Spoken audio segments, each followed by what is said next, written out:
Hello, Dr. Karen here. I'm here today to share a memory with you. And this memory is called Hurricane Andrew. It's part of the adventures of Dr. C.N. Elwood. And you have to understand that a lot of my memories are associated with my puppet Elwood because Elwood has taken me on a lot of adventures. When I first purchased Elwood and began using him, I realized what a good tool he was in helping me help children. It relaxed the children. We were able to explain things to the children. Sometimes we were able to make them less fearful. And I began to imagine traveling around the world, helping children in need everywhere, and taking Elwood with me. That never happened. Well, it did in a way because Elwood took me to Japan 3 times, but we didn't just go out and seek children who needed help. However, shortly after I got Elwood, Hurricane Andrew struck the Miami coast. This was a very, very serious hurricane. And I thought to myself, what would Dr. C. and Elwood do? And I thought Dr. C. and Elwood would go to Florida and work with the children and help them do better. But then I thought, if I just go to Florida to try to help the children, they're probably not going to let me do anything, and they're going to think I'm a little bit nuts, which maybe I am. Who knows? I think we're all a little bit nuts. So instead, I made an audio recording of a public service announcement to help children deal with post-traumatic stress disorder that you could get following a hurricane. And I sent it off to Miami, to the radio stations. I doubt that it was ever used at all. Because later on I found out radio stations just don't use PSAs that are sent to them unless they come from nonprofit organizations. And I was not a nonprofit organization, so I doubt that they ever used it. A few days after I sent it, however, I got a letter from the American Psychological Association. And in the letter, they told me that the Red Cross was looking for psychologists to help with Hurricane Andrew, to help work with the victims, the survivors of Hurricane Andrew.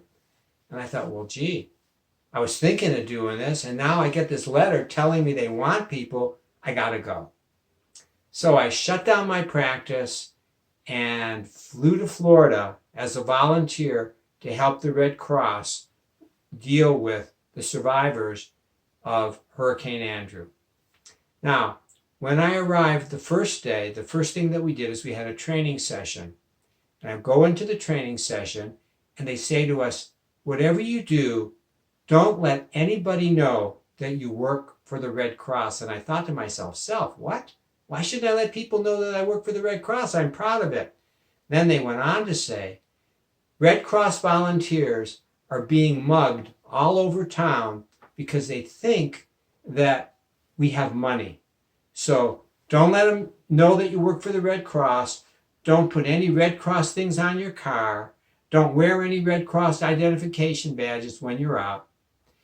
If you're driving a car, make sure that when you stop at a stoplight, you leave 1 car length between your car and the car in front of you so that if anybody rear ends you, you can escape because they probably just want to mug you. And you should drive directly to the police. And I thought, I just came here to help people. I didn't come here to endanger myself. And I was a little concerned about the situation. It wasn't exactly what I had planned.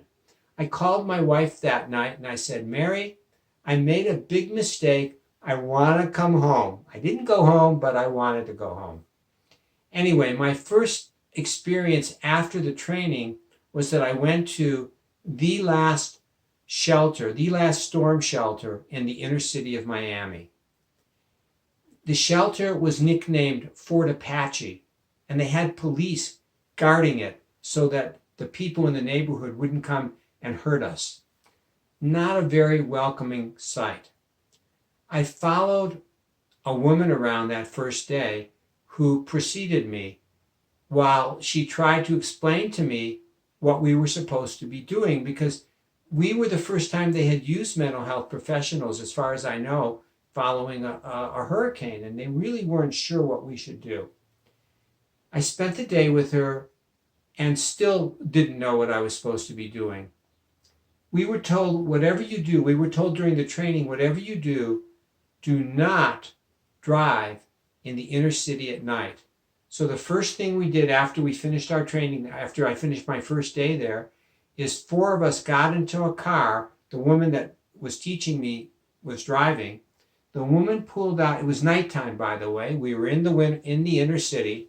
The woman pulled out a gigantic cell phone. None of us had cell phones in those days, but this woman did. Had a huge antenna on it.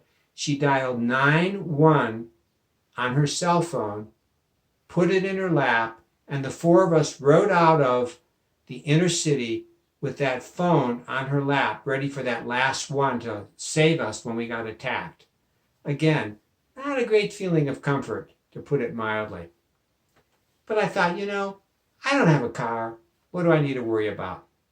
The next day, they gave me the car. So now I'm driving in and out in the inner city at night with the car, nobody with me. And I get lost easily too, which isn't a really smart thing to do when you're trying to find your way home in an area that's supposed to be dangerous. So it's my first day by myself without anybody guiding me, working at the shelter.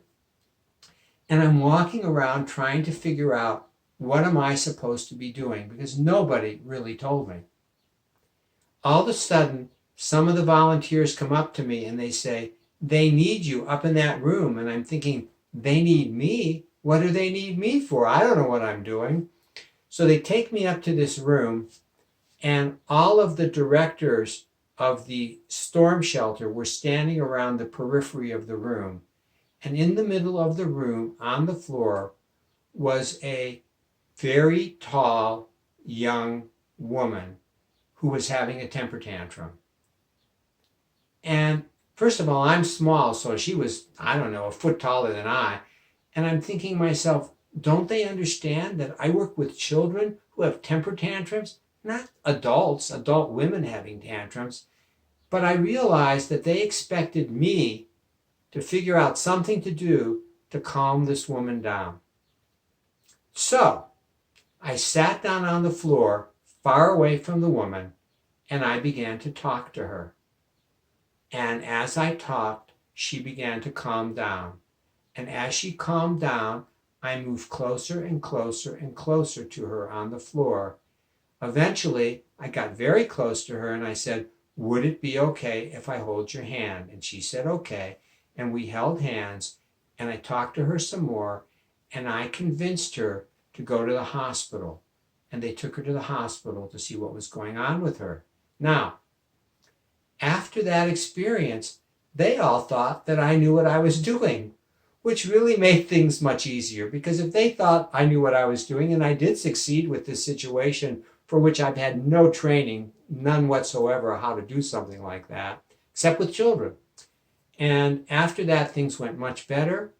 I spent time working with people in terms of how could they get money to help them following the storm. I even got to entertain the children with my puppet Elwood, do my piece about PTSD and storms, and was recorded for the news on the Miami news station, TV station. So it worked out okay. It's a memorable experience. Elwood was there to help me when I talked to the children, and that is my memory about Dr. C and Elwood and Hurricane Andrew. So stay safe out there. Bye-bye. This short segment is called the One More Thing segment. You see, I don't know, most of you have had children, I assume, and I don't know about your children, but both of my children, when we would put them to bed, they'd come out one at a time and say, one more thing, one more thing. And sometimes they were good at coming up with one more thing that they wanted to talk about, and sometimes they were not so good at coming up with one more thing that they wanted to talk about. It was their way to delay going to bed, obviously, and we let it go. It wasn't a big problem. Anyway, so this is my one more thing segment. As I watched the video of the Hurricane Andrew segment, I realized that I occasionally said I didn't know what I was doing. And that's a little bit misleading. Number one, no, I had never been in a situation like that before. I'd never been to the aftermath of a hurricane or any disaster for that matter. On the other hand, I am trained in crisis intervention, and I have worked with people in crises, even people who have become somewhat violent because of the crisis, and I have worked to calm them down. So yes, I did have an idea of how to calm this woman down, but the situation just seemed so different from anything else that I ever experienced, and I just had to sit there and take it in and then figure out what to do based upon my knowledge from the past and my training. One of the things that I learned from this experience was that you really don't know if you're going to be able to rise to the occasion until you're in the situation. And then you find out. And sometimes you're able to cope, and there might be other times when you're not able. I was fortunate in that most of the time when I found myself in situations that I was not with which I was not familiar, I was able to figure out a way to cope and help resolve the situation. And a lot of times the solution was to stay calm, be a good listener, and that was it, really. Stay calm, be a good listener. If you yourself get agitated, that just makes the situation much worse. And on that note, I'm going to say goodbye again, but I'll be back immediately with Elwood for some final thoughts. Bye-bye. You're a little off. I'll try it again. My name's Elwood. I'm Dr. C. I need Sunwood. Real flesh, that's me. Psychologist. Infected who are here because we care for you. Ta-da! Very good, Elwood. Thank you, Dr. C. I really liked your talk about Hurricane Andrew. I did, yeah. Well, I'm glad you liked it. However, there was one thing I didn't like. No. What didn't you like? Well, you almost didn't talk about me at all. Where was I? Most of the time that we were in Florida, you were in your suitcase. Say what? You were in your suitcase. Why did you leave me in the suitcase most of the time? Because I was really busy. You were busy without me? Yes, I was busy without you. I was busy helping the people in Miami because they had a lot of needs to take care of. Like what, Dr. C? Well, they wanted to get food, they wanted to get shelter, and they wanted to get money from the Red Cross. So how did you help? I helped by keeping their attitude strong and helping them stay with it so they continued to work to get the help that they needed. Wow. And they really weren't in the mood for any entertainment because these other needs were so much more important. So you were able to help them? Yes, I was. I was able to help them after I figured out what I was doing. Well, that's good. And I was in the suitcase. Well, yeah, you were in the suitcase. Have you taken me to other disasters? No, not really, Elwood. I haven't taken you to any other disasters. Huh.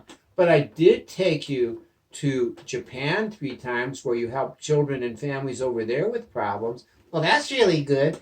And not only that, in my office, you helped me all the time with the problems that people were having. Yes, I did. Yeah.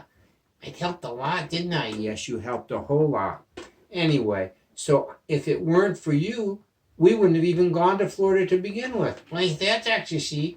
Because when I got you, I realized that you and I could help a lot of children who were in trouble, and I decided whenever there was a real important problem in the country, we would go to help. And so if it weren't their need, we wouldn't have gone at all. You got that right, Elwood. Is there anything you'd like to say before we stop? Yes, I do. I do have something to say. Okay, go for it, Elwood. You took me with you, and while we were in town, most people didn't even know that I was around. I stayed in my suitcase, and the fit was quite tight. And worse than that, I was well out of sight. I didn't come out until the very last night, and then soon we left to catch our home flight. Next time that we go to help people in need, I hope from my suitcase I quickly am freed. The end. Bye, everybody. Stay hunkered down. See you later, alligator. Adios. Auf Wiedersehen. Tschüss. Ciao. Say goodbye. Bye-bye.